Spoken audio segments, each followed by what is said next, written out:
and thank you for joining me for another edition of Cookie's Tech and Talk Table Episode 4.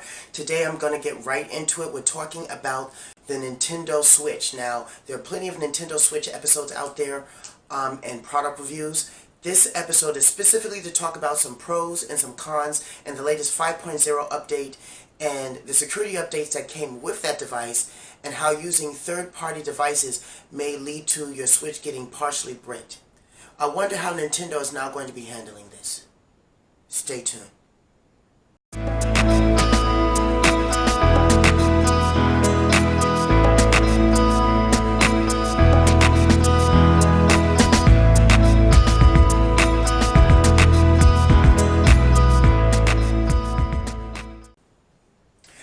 Okay, so thank you for watching this edition of Cookie's Tech and Talk Table Episode 4.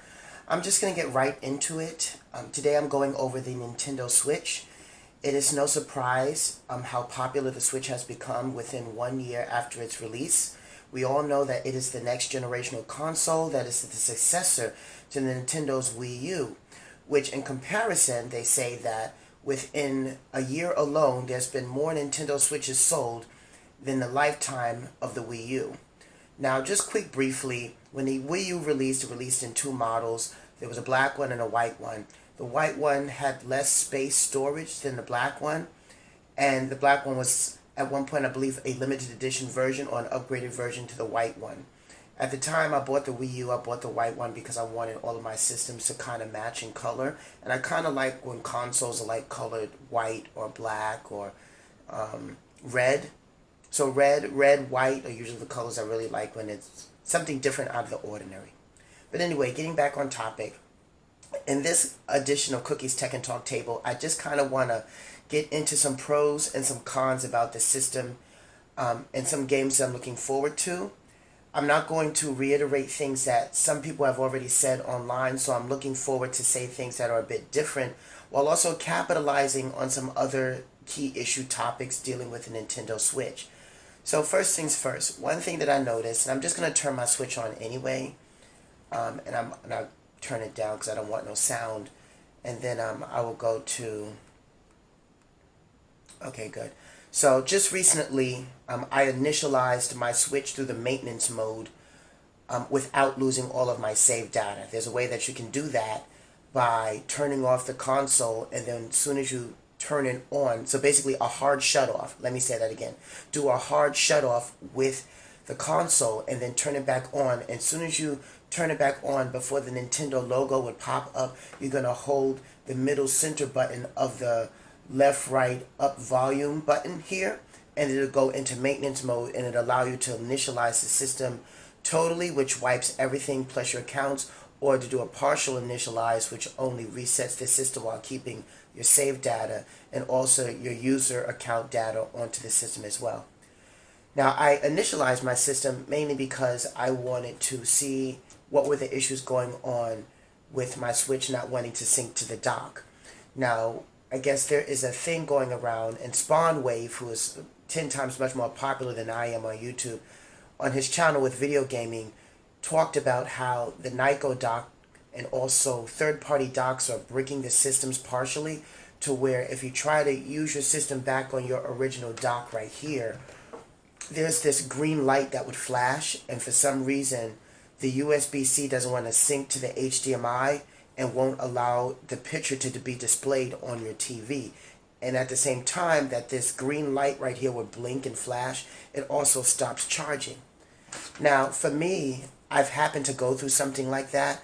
I recently did the 5.0 update, and I don't own a Nyko dock. However, a week ago, I went to Fighting Game Championship in Atlanta, Georgia, known as Final Round, and they had some Nyko docks there, and I used my Switch on a Nyko dock. And then, of course, when I tried to use it back on the original OEM Switch dock right here, I now no longer can sync it to my TV. Now, for right now, my Switch does work. I'm able to use the regular USB cable right here. I'm able to use the regular cable and hook this in, and I have to use this plug piece right here and plug it into the wall, and then I'm able to charge my Switch. Also, if I plug this in, the USB into the computer, then it can charge as well. For some reason, it will not charge with the actual charge cable here, which is the USB to plug adapter, which is the official Nintendo one right here. This is the official Nintendo one. And then also, the dock, of course, like I said before, isn't syncing. Now, I guess Nintendo's answer to this issue is you can send in the console to them and they will, I guess, attempt to fix it. At the same time, you will lose all of your save data. I'm not trying to lose all my save data. I spend hours and hours and hours playing Bayonetta right here. And mind you, this is the Japanese box release. Those of you can catch the previous episode of Tekken Talk Table. I did an unboxing of this. So I'm already playing this game maybe for the 4th, 5th, or 6th time. I played the first game for PS3. I played the second one and the first one again for Wii U. And now I'm playing it again. And because I want to unlock everything, that means I have to play both same games 4 or 5 times to unlock extra modes and the hours invested to get all the unlockables, all the Umbran Crows and everything else in between. Same thing with Gunvolt. I'm trying to also get the highest max grade on all the levels, so there's no way in the world I'm going to go and send in my Switch and lose all of my data and then be fucked over. So with that being said, I guess I'm going to have to wait for either the cloud storage platform that Nintendo is supposed to be launching in September of this year, 2008, that is also supposed to be linking hand in hand with their online account for using online competitive play, which will start the subscription in September. So that coupled with the online cloud storage, should that be able to move my save data to online cloud, then I would not mind buying another Switch and selling this one or something like that, or keeping this as a backup. Right now, I'm totally fine using my Switch as just a handheld device, even though I can't sync it to my TV. So that's just kind of one of the issues that is current with Nintendo. You can check out these issues at Nintendo Life and also the videos of Spawn Wave. I'll add a link to some of his videos in my Tekken Talk table right here. Please do subscribe to his videos. He is excellent in what he talks about. He's a master, an oracle, I would say, in his knowledge in video gaming, as well as others out there. On to the next thing. I guess at the time when most people bought the Switch, the big idea for some of us who are into homebrew gaming was to hack it and then, of course, have the perfect emulated arcade retro handheld system, to date. Now that Nintendo has did that 5.0 update, that's a lot harder to do now, which also came with a bunch of security updates, which is not working in tandem with not only third-party docks, but possibly other side accessories by other third-party companies. I would have hoped that Nintendo would have taken a little bit more responsibility, as some of these third-party companies that work with Nintendo has to get their seal of approval or their branding or their blessing to even put out a product with the Nintendo name on it and allow them to even make accessories in the first place. So for Nintendo to kind of be backing out and saying, well, you should only buy Nintendo official products, is almost like throwing the third-party companies under the bus. That's how I see it. I don't know how they see it. Now that just happens to be a con. Now let's focus on a pro. One thing that I noticed, and I noticed with these 2 games here, these are the first 2 physical games that I bought. Gunvolt, this happens to be the American release of Gunvolt, and of course the Japanese limited box set of the Climax Edition to Bayonetta from Japan. Now, I noticed that because this is a region-free device and this allows you to have multiple accounts without restriction, I have a American account, I have a Japanese account, and I also have a Hong Kong account, aka Asia account. And that allows you to sync to Nintendo of Asia, which is like China, Hong Kong, that region, Nintendo of Japan, which of course is Japan, and then of America's here. And then if you have Nintendo of Europe, a European account, then I could have had a 4th icon right there, but there's no European releases I'm honestly interested in at this moment. Now, I'm viewing this as a pro because this is where the punchline comes in. When buying Japanese releases, I noticed something. Nintendo may be the first one to be releasing Japanese games, not only that are unrestricted to play on other consoles, but get this, comes with multi-language version on the same cart. So Nintendo is still functioning off of cartridges. That's their thing. They've been doing that, for as long as we remember, since the original 8-bit NES. Cartridges is their thing, mainly because the data loads faster and the information transfers faster during gameplay. I get that. I understand that. But this is groundbreaking.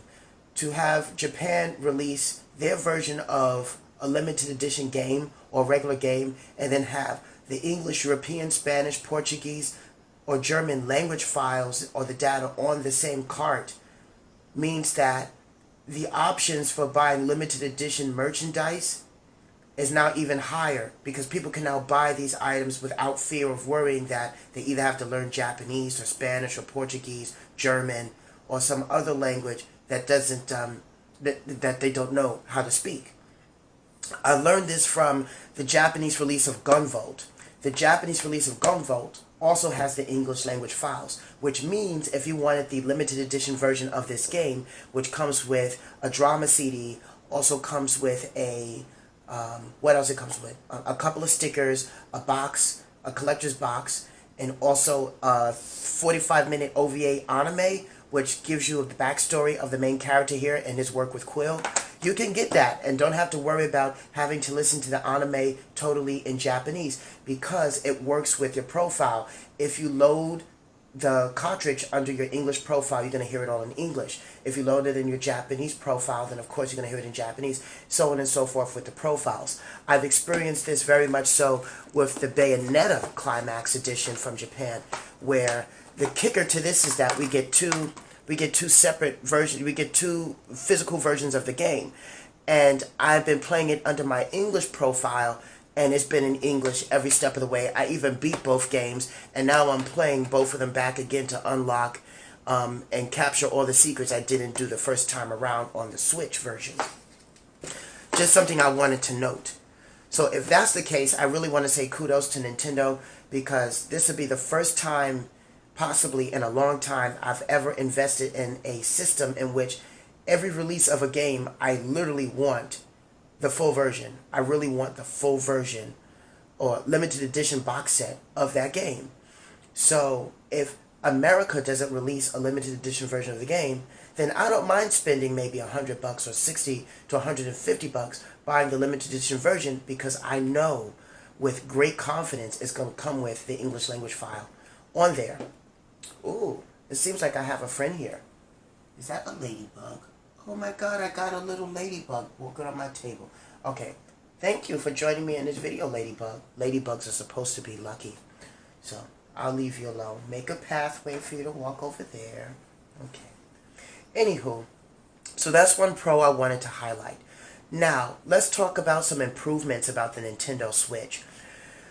Okay, this has already been said before, but I kind of want to reiterate it in my own words. When it comes down to playing fighting games on a handheld system, or just any system in general, the most important thing is the D-pad. Unless you're traveling with your arcade stick and want to attach an arcade stick to your handheld device, in this case, the D-pad is very, very important. Having a four-way directional D-pad is nice, but I always respected Sega. Sega really understood the idea of the 8 directional D-pad. Yes, I'm reiterating that. 8 directions. 8 directions meaning the diagonal back up, the diagonal forward up, the diagonal down back, and the diagonal down forward, in addition to the up, down, left, right. That is so important when you're playing a fighting game, especially something like Street Fighter that requires rolling motions. You really need to hit those diagonal points, because if you don't, then of course it's useless playing the game. The experience is just totally awful, and unleashing your special moves onto the system is even harder than ever. PlayStation, the original PSP had issues with that. I faced that issue, and also the PS Vita also has issues with that, because they have an excellent up, down, left, right D-pad, but those diagonal points, I don't get it. We live in a day and age with modern technology, with companies that have the money to create quality product. I don't ever understand why the 8 directional D-pad is something that has always been skipped over. Even with a lot of the Chinese Android products from Shenzhen, which is like the capital of Chinese manufactured goods and cheap knockoffs. I originally had wanted the Nintendo Switch to be like my all all to go-to device for emulated purposes, but I decided that instead of doing that, I'm going to go along with the new GPD Win 2. You can also look that up. I'm going to put a link in the description down below. The GPD Win 2, which is like the next phase in their gamepad digital products from Shenzhen. That will be my all-around emulation device, and this will be my all-around legit device. Okay, now, another pro that I would like to talk about, something that could be improved beyond this D-pad. I really would like to see a new interface. Something that Sony did with their PlayStation 3 and PlayStation 4 consoles is when they did an upgrade, they allowed you to go and organize your games in a specific order. I have a lot of downloads, which obviously at this point right here you don't see it because I have not finished re-downloading my stuff after the short initialization several days ago. But I bought almost all the fighting games from the ACA Arcade Classic Archives collection of Neo Geo, along with a couple of beat-em-up games and some RPGs. I should be able to organize my games based upon what they are. What are the Nintendo Switch games? What are the emulated games that are for download through the Nintendo shop? And then in the future, if they do any Nintendo DS platform Switch crossovers, organize that too. That would also be nice. Also another improvement that really that's paramount for me is sound. I like to lose myself in the sound of a good video game, especially if the soundtrack is awesome. I want to be lost in that world. And one thing that the Switch does not do is give you adequate sound. I need a louder speaker, especially since I have Beats by Dre right here. I've invested a lot of money in having separate Beats by Dre headphones for all of my handheld devices. My GPD Win, my GPD Q9 Android handheld gaming device from China, my Switch, my Vita, even my MP3 player, which is of course not a gaming device, but it's an MP3 player. They all have their own separate Beats by Dre, whether it's the big headphones or the smaller earbuds that go in my ear. I think that would be awesome if Nintendo would fix and do an upgrade with the sound so that you can blast the music as loud as you want, of course within reason. I feel like the sound is on like AVLS mode, which is a mode that Sony was very known for in their portable CD player, mini disc player days.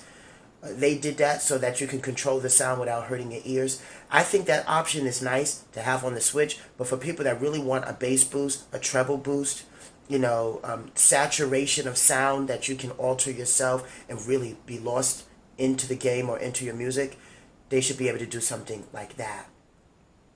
Kind of moving on and piggybacking onto what Spawnwave had in his video, I would also like some type of way to transfer your save data, not only from your game or the internal storage here, into the micro SD card, which is right here.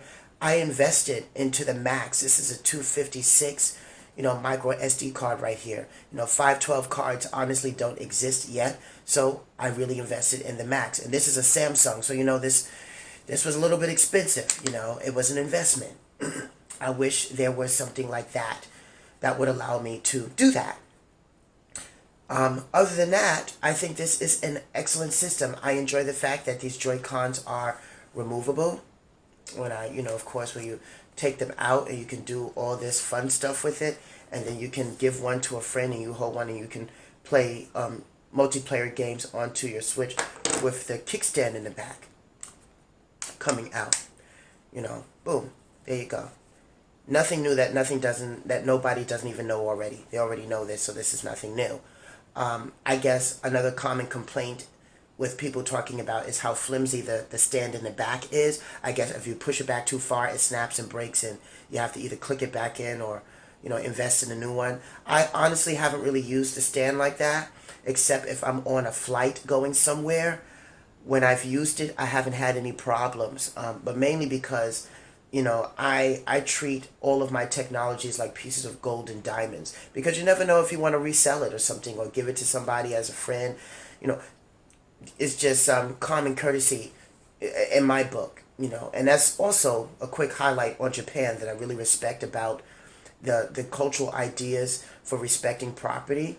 when the resale value on their items are usually so good because used to them is damn near perfect. No scratches on the CD, no scratches on the screen, on electronic device, no dings, no cuts, no bangs, no dents. Something that I really enjoyed when I was in Japan in 2016. And I bought a couple of items there. And when they said, oh, this is junk, and I'm looking at it and I'm trying to understand, well, what's junk about it? Since it looks damn near perfect. Well, to us it's junk because it's used. Oh, okay. Well, thank you. Well, your trash is my treasure. And and that's something that I really respect about the system. Oh, well, I guess it's still synced to the system. Oh, this is cute. Anywho, I hope, in some time in the future, getting back to my original concept with Nintendo, that perhaps they will make a hard internal update that will allow Switch users such as myself to reconnect this to the dock, or some internal fix. If not, I guess I'll just have to wait till September when they have the cloud storage platform where I can move my save data over and then transfer, and sell this and just buy a new Switch or something like that. But in the meantime, I am perfectly happy just having this as a handheld device. Nothing lost to me, and I can survive without it being synced to my TV. Plus, I'm able to see things in greater detail with it being in my hand anyway. That's just my thought. So I would like for you guys out there to kind of post onto my page. Tell me what you think about the Nintendo Switch. What are your experiences with the device so far? What are your pros? What are your cons? What would you like to see with this device? I'm hoping that my video gets a word out to Nintendo about how I am very happy with the device, but also am seeking, major paramount improvements with its internal structures, on how it handles data, on how it handles its clientele and people in terms of warranty, and also how it handles video games as a whole. It's an excellent device. I give it an S+. I have nothing bad to say about the system, just improvements, just improvements that I hope to see along the way. Excellent third-party support right now. I haven't been this excited about a handheld device or even a Nintendo device since the days of Super Nintendo. Granted, I love the Nintendo 64. I had fun with the I'm about to say Panasonic Q, which is the limited edition version of the Nintendo GameCube. And the other devices, they have the Wii and the Wii U. I've enjoyed them all, but this truly has hit an emotional point to where I rate it on the same level as the Super Nintendo, where I can have all of my classics in my pocket. I truly hope they start releasing more classics on this system.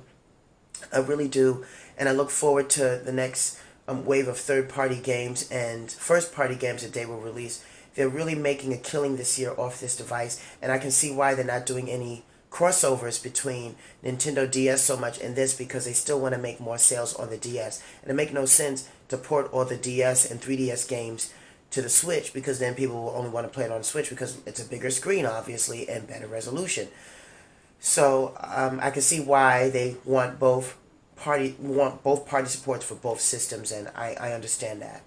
I just hope that over time we get some not only graphical improvements of this, but also, like I said, internal improvements. So please leave a comment on my video. Help me spread this video around, especially about the 5.0 update and the third-party peripheral accessory devices that are halfway bricking the Nintendo systems and Nintendo's response to this. This is very annoying, and we invested $300 in this device, and to tell us that after your update we didn't get a forewarning that using other devices may brick our systems, and then we lost money on something that you promised seal of quality. I'm going to always bring that up to you guys, Nintendo. You promised long ago, shortly after 1985, that you would never release anything without your seal of quality. You can look back into your archives. I'm sure the previous president has said that at one or more times, so I'm bringing that back up again. This is kind of a dent to your seal of quality, so please look into that some more. I look forward to an update, even if it's several months down the line. I'm a very patient person. So yes, guys, once again, please leave a comment. Leave a comment on this video. Let me know what your experiences are with your Nintendo Switch. Please let me know what games are you looking forward to.